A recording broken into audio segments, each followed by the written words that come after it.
Watch this. Well, we made it to Santorini. Hello from Sarajevo. Morning from Mostar. Not a highlight. Raining pretty hard.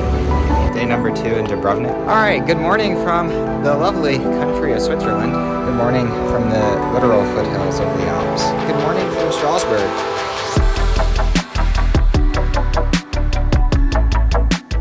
And good morning from Nuremberg.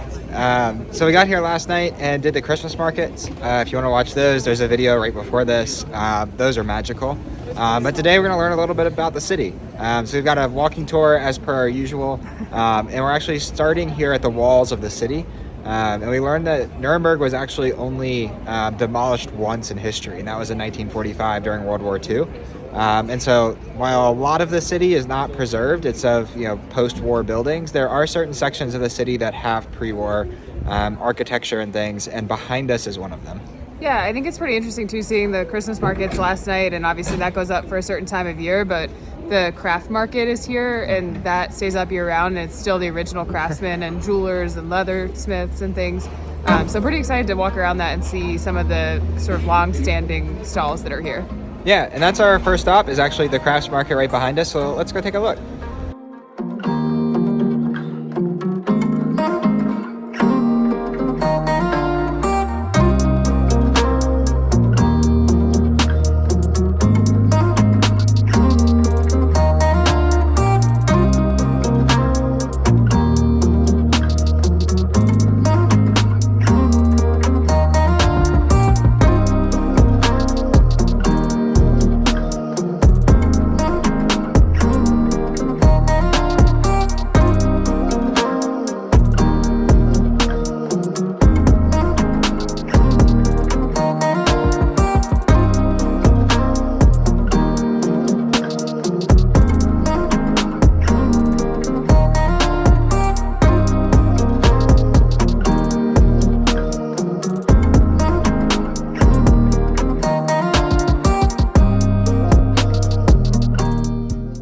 So we left the little market area, which was awesome. That was just like a blast from the past with all the timber buildings. And we walked down the street here, and we've come to both a church and a customs house. The tour gave us a little information about the Nuremberger sausages, which are only allowed to be between 7 and 9 centimeters long for various reasons of historical significance. But the customs house behind us is really beautiful, and there's this main street that kind of connects the train station with the old town across the river, and so I think we're gonna head there now.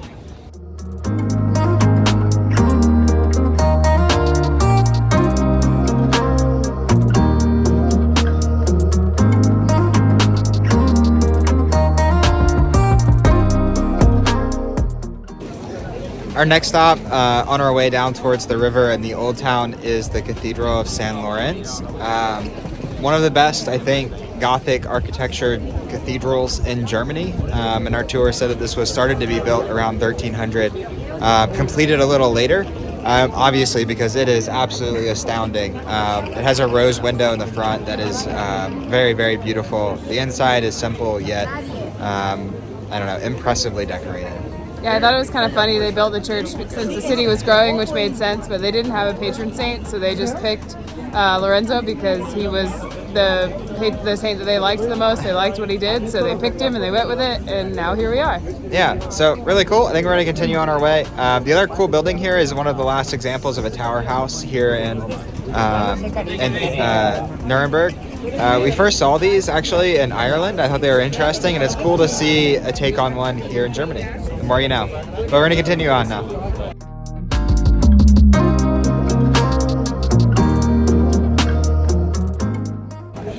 The next stop on our tour is the building behind us that sits over the water. Actually found this as a hospital, and it was built in the 1360s, and it's one of the oldest hospitals in all of Europe. And the doctor that worked in the hospital, his practicing medicine was to make people laugh because he didn't want them to lose the spirit of life. So that's kind of cool. Yeah, and the view over the bridge heading into Old Town is really nice. But I think that we're going to go ahead and cross the bridge, and our next stop is actually in the square where the markets are. So we're going to do our best to get some videos, market videos yesterday, so we're going to focus on the buildings around it today.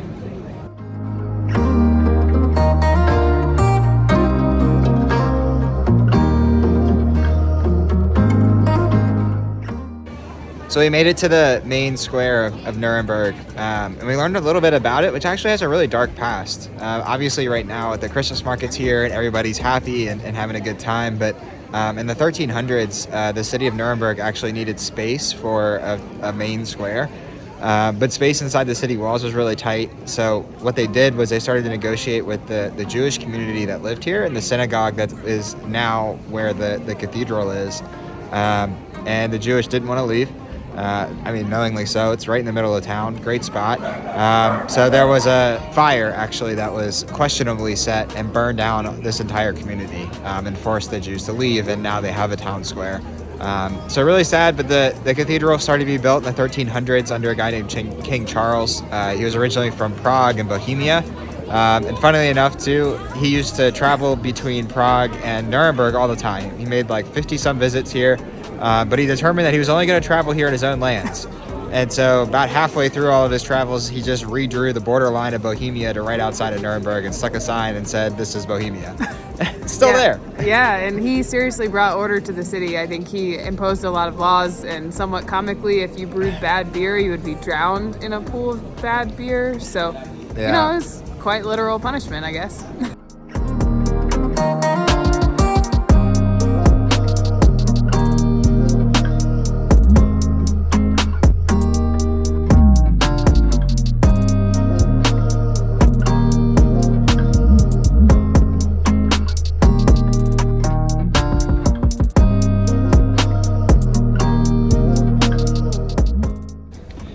Finally made it up to the fortress that sits above the city. I saw it last night when we got here and wanted to visit it ever since.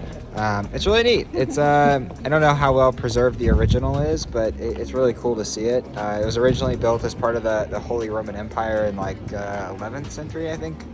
I think that's right. So it's really neat. They don't have a whole lot of like luxury up here, but it was really well defended. We definitely have an awesome vantage point above the city, and overall the insides are what exactly I would expect from Germany, honestly. Yeah, it's not a traditional castle, but you can tell with like timbered houses and things, it's more of a true fortress. It was like a community almost. Yeah, and a bunch of different emperors of the Holy Roman Empire here in Germany came to visit, so pretty famous for that. But let's take a quick look at the view before we head back down.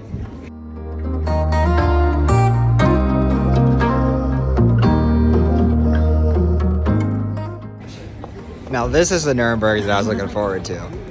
We made our way down from the castle, where we're kind of on the castle walls, but also in this really cool neighborhood that's really well preserved, half timber houses, and our tour actually told us a little bit about the residents of some of the houses. So the one behind us was owned by an armor maker that specialized in jousting armor, so there's actually a little monument to him on the side of the house.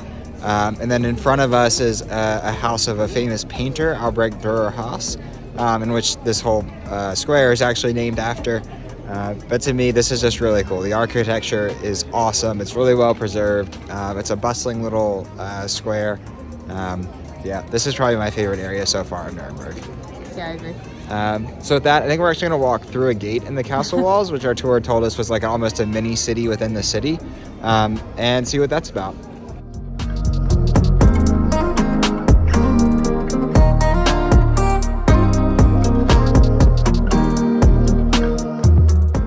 Okay, maybe not a mini city within a city, but it does take you outside the castle walls, which does give you some respect for just how monstrous they are.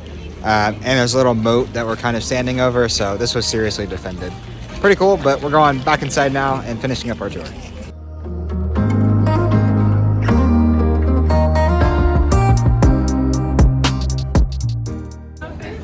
As we've been walking to our next stop, which is like all the way on the water, which is quite a ways away from where we were in the cool plaza, the tour's been talking about these little arches right here, the balconies that stick out from the buildings. They actually were made for little altars that were within the homes, and the rule was really that nothing should be above it. No neighbors, just the sky. Well decorated, but really cool to learn about them. And I think that's why they stick out, so that they could still be built into the house, but not have anything above them. Yeah. So really cool bit of information, and like tons of houses have them on here. It's not like it's just one or two. So let's go to the next stop.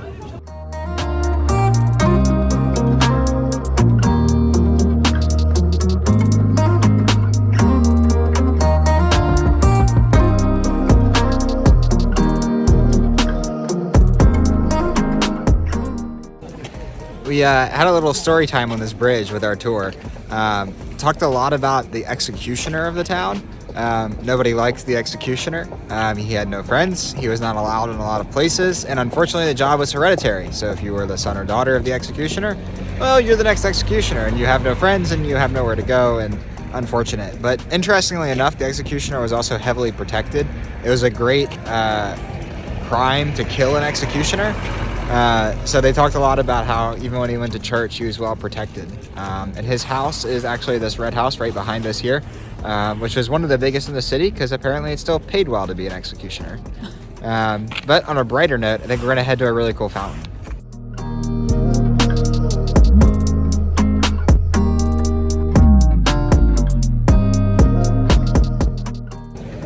So we wrapped up our tour talking a little bit about some fountains. Personally, I didn't find them super interesting, so I'm not going to talk too much about them, but I think we're pretty much done with the vlog for today.